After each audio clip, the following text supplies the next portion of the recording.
Every year, more than 600,000 people go missing in the United States. Most are found. Some are not.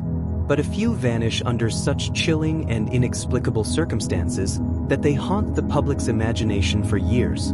What happened to Susan Powell? How does a loving mother of two disappear into thin air, leaving behind no trace, no answers, only silence? Welcome to Crimebot Chronicles. Tonight, we're diving deep into the mysterious disappearance of Susan Powell, a case that begins with domestic unease and unravels into a terrifying tale of obsession, secrecy, and a family's worst nightmare. Be sure to like, subscribe, and tap the bell so you don't miss more true crime mysteries like this one. Now, let's begin. December 14, 2009. West Valley City, Utah. It was a quiet Monday morning. Too quiet. Susan Powell, a 28-year-old wife and mother of two young boys, didn't show up for work. Her children weren't dropped off at daycare, and she wasn't answering her phone. Her friends became concerned. Her family grew frantic. And by the afternoon, police were at her house, but something felt off. There was no sign of forced entry. No broken glass. No blood. Just an eerily still home with a cold breakfast still on the table. Two box fans blowing air across a damp spot on the living room floor. And no sign of Susan. To understand how this terrifying puzzle began, we need to go back to the life Susan Powell built with her husband, Josh. From the outside, Josh and Susan were a regular couple. They met in the early 2000s in Washington, married in 2001, and moved to Utah shortly after. They had two beautiful sons, Charlie and Braden, and lived in a modest home in West Valley City. But behind closed doors, the picture wasn't so perfect. Susan's friends described Josh as controlling, manipulative, obsessive. He kept strict control over the family's finances, so strict, in fact, that Susan had to ask permission to buy groceries. He monitored her spending, dictated what she could do, and perhaps most disturbing, he recorded her without her knowledge. Susan, deeply religious and active in her LDS community, grew increasingly concerned about her safety and her marriage. She began documenting everything. She created a secret will, a video recording stored in a safe deposit box, in which she stated clearly, "If I die, it may not be an accident. If something happens to me, look at Josh." Her voice trembled in the footage. She knew something was coming, something dark. So when Josh Powell told police that he had taken his two young sons camping in the Utah desert at midnight in a snowstorm, the same night Susan vanished, investigators were stunned. Midnight? With a 2-year-old and a 4-year-old? In sub-zero temperatures? The story made no sense. When police examined the van Josh claimed he took camping, they found Susan's cell phone in the center console, a phone Josh insisted he hadn't seen. And then there were the blood stains. A small amount of blood found in the Powell home matched Susan's DNA. The damp spot on the living room carpet? Cleaned with chemicals. And those box fans? Set up to dry the area quickly. But there was no body, no confession, and Josh Powell lawyered up immediately. As suspicion grew, Josh began acting increasingly erratic. He refused to take a polygraph. He wouldn't cooperate with police. And soon, he packed up his children and moved to Puyallup, Washington, hundreds of miles from the investigation, and into the home of someone even more disturbing, Josh's father, Susan Powell, a man with a long history of inappropriate behavior. Susan had long suspected that Stephen was obsessed with her, and she was right.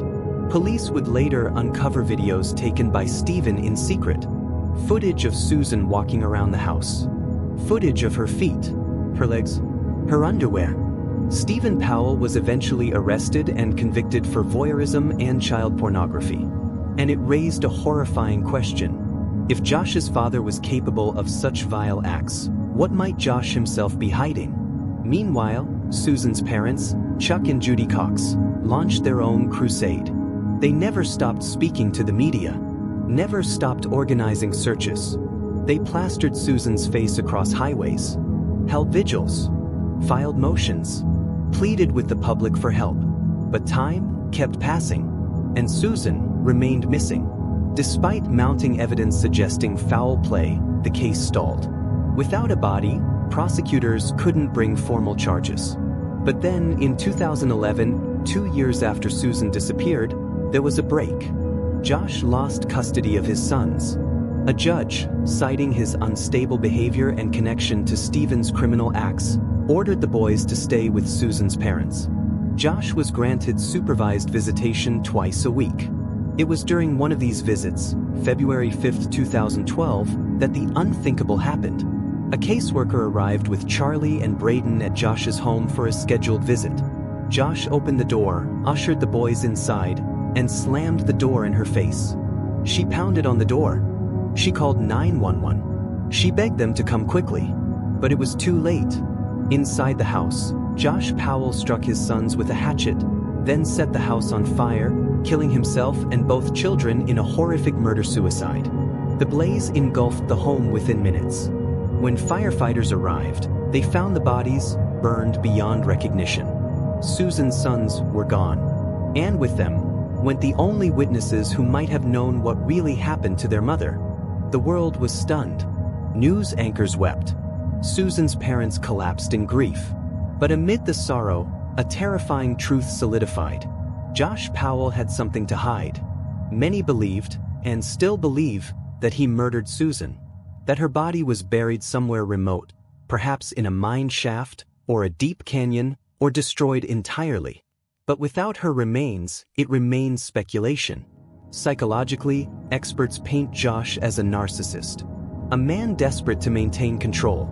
Someone who would rather annihilate his entire family than face accountability. His final act wasn't just cowardice, it was a deliberate erasure. A final punishment. A twisted message to the world. If I can't have them, no one can. And yet, this isn't where the story ends. Because Susan still hasn't been found. Despite hundreds of searches, drone scans, cadaver dogs, despite mining logs, thermal imaging, tips from across the country, there has been no confirmed sighting, no confirmed discovery. Some believe her remains may lie in an abandoned mine near Ely, Nevada, a place Josh visited shortly before Susan vanished. Others believe she's buried somewhere in the Utah desert, under ice and stone. And there are darker theories still, ones that suggest more family members knew the truth and chose to stay silent. For Susan's parents, the pain is unending. They lost a daughter. They lost their grandsons. They lost any hope of closure, but they have not lost their voice. Chuck and Judy Cox created the Susan Cox Powell Foundation, a nonprofit advocating for victims of domestic violence and missing persons. They speak to Congress, educate families, fight for stronger protections.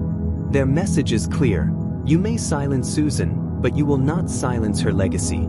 And now, it's up to us to keep that legacy alive. Susan Powell's disappearance is more than a tragedy.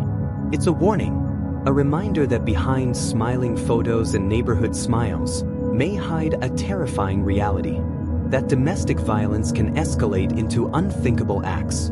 That control, when unchecked, can destroy lives. And that even without a body, the truth cries out. Sometimes, the loudest screams are silent. What do you think happened to Susan Powell?